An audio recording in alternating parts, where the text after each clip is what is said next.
Howdy. Welcome back to Dion Talk. There are some videos that I want to make, but I'm gonna wait for some of them until my channel's a bit bigger because I know that some of the topics I want to cover are really going to bring out some haters and trolls in the comments below. And I'm hoping that this is not one of those videos. I'm just gonna share my opinion. If you feel the need to attack me because I have an opinion that's different than yours, that's on you. Comments below. An example of a topic that I'm not going to cover until I have 10,000 subscribers is why none of my properties are or ever will be in a LLC. Don't attack me yet. I didn't say this video was going to be about that. I said I was going to cover that sometime in the future. When that happens, I expect there to be a lot of haters and trolls that come out in the comments. But not today. Now let's jump into the topic for this video, why I hate retirement accounts. A lot of people have heard of the concept of paying yourself first. And retirement accounts look attractive because people talk about the Roth or the 401k or a simple plan. And since the money is taken out before you're paid, it seems like it's one of those ways to pay yourself first. I get it. In some of these retirement accounts, the money is actually even taken out before your taxes are taken out. There was a time when I used to max out my retirement accounts. I thought that lowering my tax obligations now and delaying those taxes till when I was 59 and a half would be the smartest thing I could do. My thinking was that when I retired, I'd be in a lower tax bracket. So my actual goal was to retire broke. This actually might have been a good idea when I didn't have an investing strategy. I made it to 40 without ever having $1,000 in the bank. So for many people, a retirement account is probably still the best thing to do with their money because they haven't figured out how to put their money to work. However, when I learned my investing strategy, I was able to reach financial freedom in less than 10 years. I was a single parent with 3 kids starting out $89,000 in bad debt that I didn't know existed until the divorce, and I was only making $17 an hour, so it wasn't like I had millions of dollars to invest. Here's something that trips a lot of people up. Age doesn't matter when it comes to retiring. This makes a little bit more sense when we understand what retiring is.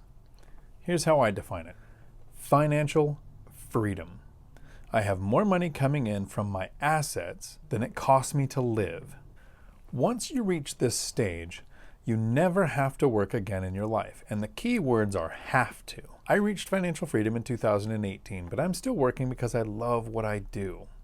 But knowing that I never have to work again brings a monumental amount of mental peace. I didn't start investing until I was 40. I could have started when I was 20. I'm hoping some of you do that. When people contribute to a retirement account, the plan is to not touch that money again until you're 59 and a half. But many times I have seen people in real life take their money out of their retirement accounts. Sometimes it's for a divorce, a big medical issue, or a period of time where they're just not working for a while. And sometimes the same person has emptied their retirement accounts a couple of times and just paid the penalty. Let's take a second and figure out what the goal of traditional retirement is.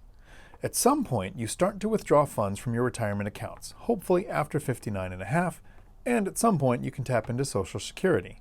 The goal is that that money covers your living expenses. If you can use assets to cover your living expenses, then you won't be relying on hoping that Social Security will still be there, because as more Gen Xers and baby boomers reach retirement age, there's going to be less and less funds available in the Social Security system to where people are going to start getting paid 70 or 80% of what they had expected to get. And we're hoping that there's not a big dip in the stock market right around the time that we need to retire. There may be a few, but I don't know too many people whose goal is at 70 to be working in a fast food restaurant or to be a door greeter at Walmart. But it seems like a lot of us are planning on reaching retirement and hoping that our funds live longer than we do. Why not start working towards financial freedom years or decades before retirement age, like when you're 30 or 40 or 50 or 60? When do you want to start your 10 years? Because the whole point of my channel is to teach the average person that you can reach financial freedom in 10 years or less, even if you're not starting from the best position. Once I developed my investing strategy, I was able to reach financial freedom. When you do that, what will it matter if you have funds available for after you're 59 and a half, or even if Social Security exists then? So, a few years ago, I stopped contributing the maximum. and I switched to just contributing the amount to get the match from the company. But even doing that kind of irritates me. I don't like money locked away in an account not paying me now. With my investing strategy now, I have these 14 rental units. Instead of my money being locked away in a retirement account, I've found a way to put it to work inside a property where now it's getting me better than a 10% cash-on-cash return now that I can spend, save, or invest. The cash flow from these rentals is about 3 times what it costs me to live. I'm still house hacking, so that makes it a little bit easier. But even if I wasn't house hacking, my rental profits are much more than it would cost me to live. And while to me, in the beginning, the most important thing is the cash flow, that's not the only benefit that I get from not putting my money into a retirement account and investing in these rental properties. Since I use leverage, mortgages, I'm also gaining appreciation on 4 times what I invested. And every month, tenants are paying down the mortgages. Throughout 2020, my tenants paid about $2,500 a month down on my mortgages. That is like a savings account that continually grows every single month without me having to actively put money into that account.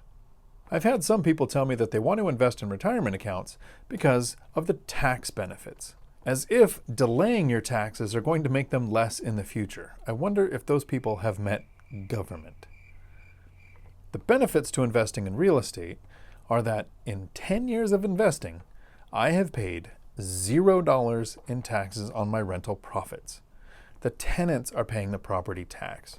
The tenants are paying the interest. The tenants are paying the mortgage down. With things like write-offs and depreciation, I've had 0 tax obligations with my investing in real estate. And yes, there may come a day when I have my mortgages paid off and my rental profit is so much that I have to pay taxes. Believe me, that's a day I look forward to. I have seen some videos on YouTube where investors talk about why they prefer real estate over retirement accounts. But there's a problem that I have with retirement accounts that I haven't seen talked about yet. Investing in real estate starts the income snowball. This is something that doesn't happen with a retirement account. A lot of people know about Dave Ramsey's debt snowball, where you take your smallest debt, you focus on paying it off with any extra money that you have. Once it's paid off, you take that payment and the extra money and add it to your next bigger debt, and you work your way through the debts. The income snowball, to me, is one of the strongest tools there is. In the beginning, for me, the biggest change was house hacking. This added about $1,200 a month to my savings rate, and when you're making $17 an hour, that's a huge impact. House hacking is a powerful tool, but it's not required. After that, every single time you add a cash flowing asset, you increase your income that you can save for investing. Of course, you're going to have some discipline and avoid life creep. Just because you're making more money doesn't mean you have more money to spend. When you're making more money, you have more money to invest, especially in those first few years while you're building the momentum that it takes. In my first few years of investing, there was a couple of years between each purchase. As the income snowball grows, though, those investments get easier and faster. I'm down now to where I make a purchase at least once a year, sometimes twice.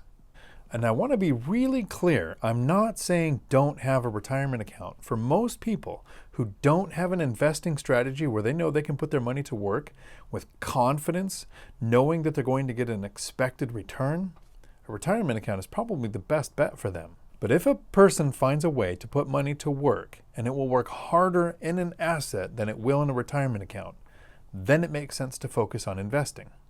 Let me take this one step further. In 2020, because of the pandemic, the CARES Act allowed people to take up to $100,000 out of retirement accounts without paying the penalty. Yes, you had to be impacted by COVID, and luckily, I was. So I emptied out my account. And I don't suggest doing this if it's one of your first few investments where you're still learning your systems. But I've done several investments and I have confidence in my ability to get the return that I want. So as you are developing your investing strategy, if you have money locked away in a retirement account, I don't suggest taking it out, especially if you're going to have to pay the penalty. There are some ways that you can use your retirement account inside your investing strategy. The first way that you can use it is the way that I used it a couple of times early in my investing, is using a retirement account as a reserve. Lenders will recognize 50% of a retirement account as a reserve. You don't have to touch it. You don't have to take the money out. You just have to prove that the money's in there, and usually that it's seasoned, which means it's been in that account for more than a couple of months. You can also take loans against your retirement accounts or make them self-directed so that you have more control. Those are two things that I've never done, so I am absolutely unqualified to give you any advice on how to do that. So you might want to do some research on how that works. So now you know my opinion on retirement accounts. And this is not an invitation for the haters and trolls, but in the comments below, let me know what you think of retirement accounts. Do you do the max for the tax benefits? Do you do the match to get the free money? Or do you not have one at all and are you relying on your investing to reach financial freedom? Until my next video, thanks for coming to my Dion Talk. We're sorry, the number you have dialed is not in service at this time.